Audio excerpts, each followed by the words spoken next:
Joke ng isang podcast tungkol sa mga badyaw, hindi nagustuhan ni Rita.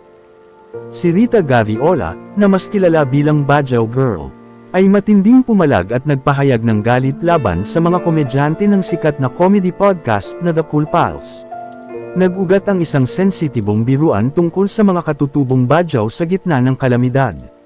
Sa isang episode ng nasabing podcast, naging panauhin ng komedyante at dating Pinoy Big Brother housemate na si Nunong Balinan.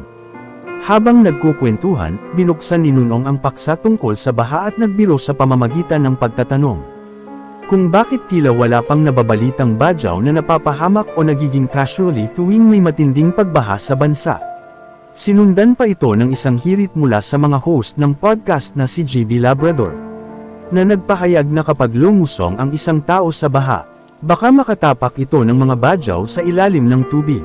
Aniya, pero pag lumusong ka sa baha, pwede kang makatapak ng mga badyaw.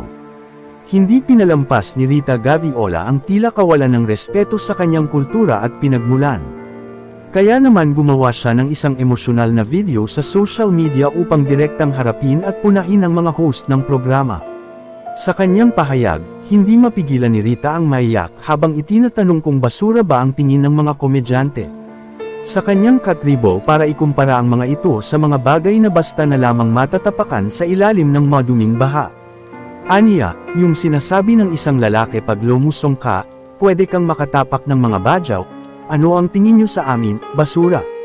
Binigyan din niya na ang mga badyaw ay pare-pareho lang na tao at Pilipino na naghahanap buhay ng marangal at walang tinatapakan na tao.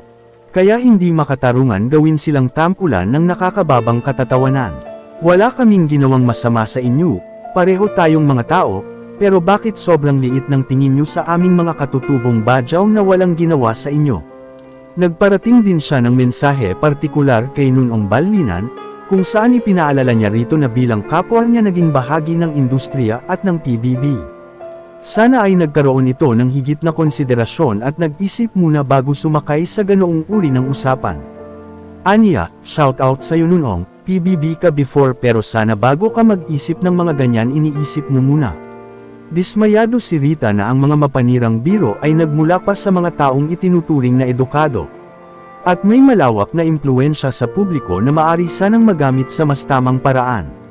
Samantala, ang palitan na ito ng mga biro ay mabilis na kumalat sa social media at umani ng samot-saring reaksyon mula sa mga netizens.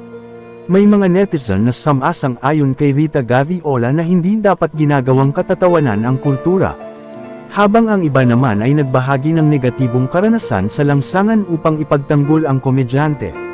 Sa kabila ng lumalaking ingay at batikos sa social media, nanatiling tahimik ang pamunuan ng The Cool Pals at si Nunong Balinan, habang patuloy na hinihiling ng publiko ang isang opisyal na pahayag o pampublikong paumanhin mula sa kanila.